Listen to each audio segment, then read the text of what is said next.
जय माता दी दोस्तों, स्वागत है आपका हमारे YouTube चैनल पर।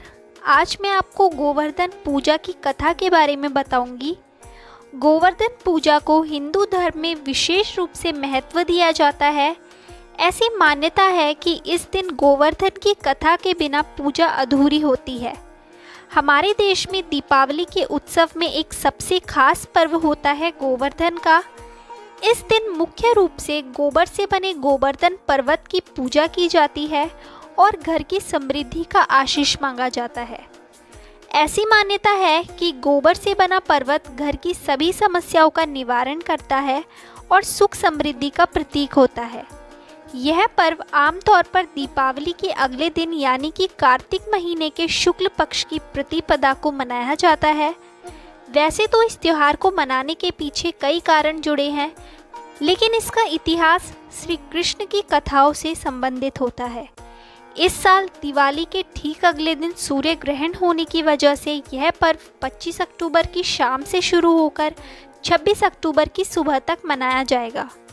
ऐसे में उदया तिथि की माने तो 26 अक्टूबर को ही पूजा करना शुभ होगा।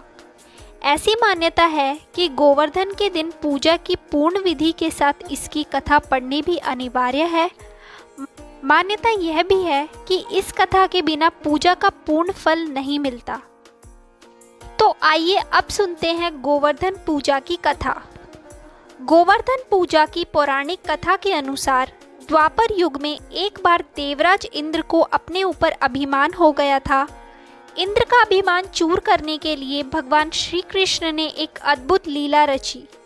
श्री कृष्ण ने देखा कि एक दिन सभी ब्रजवासी उत्तम पकवान बना रहे थे और किसी पूजा की तैयारी में व्यस्त थे। इसे देखते हुए श्री कृष्ण जी ने माता यशोदा से पूछा कि यह किस बात की तैयारी हो रही है।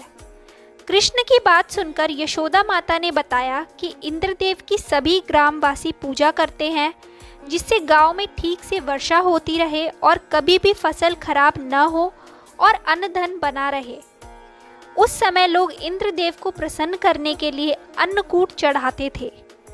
यशोदा मैया ने कृष्ण जी को यह भी बताया कि इंद्रदेव की कृपा से ही अन्न की पैदावार होती है और उनसे गायों को चारा मिलता है।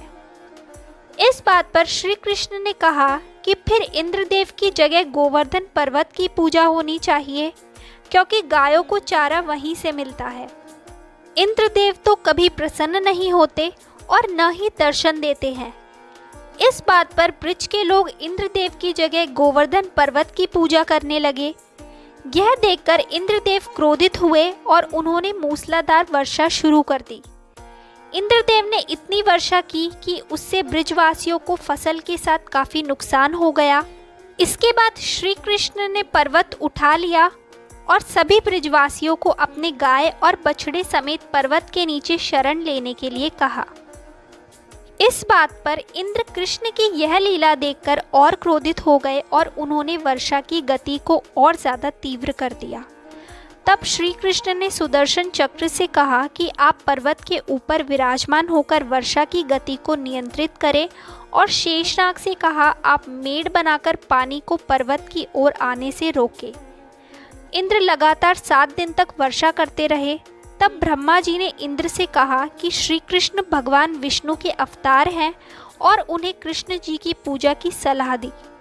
ब्रह्मा जी की बात सुनकर इंद्र ने श्री कृष्ण से क्षमा मांगी और उनकी पूजा करके अन्नकूट को 56 तरह का भोग लगाया। तभी से गोवर्धन पर्वत की पूजा की जाने लगी और श्री कृष्ण को प्रसाद में 56 भोग चढ़ाया जाने लगा। तो ये थी गोवर्धन पूजा की कथा।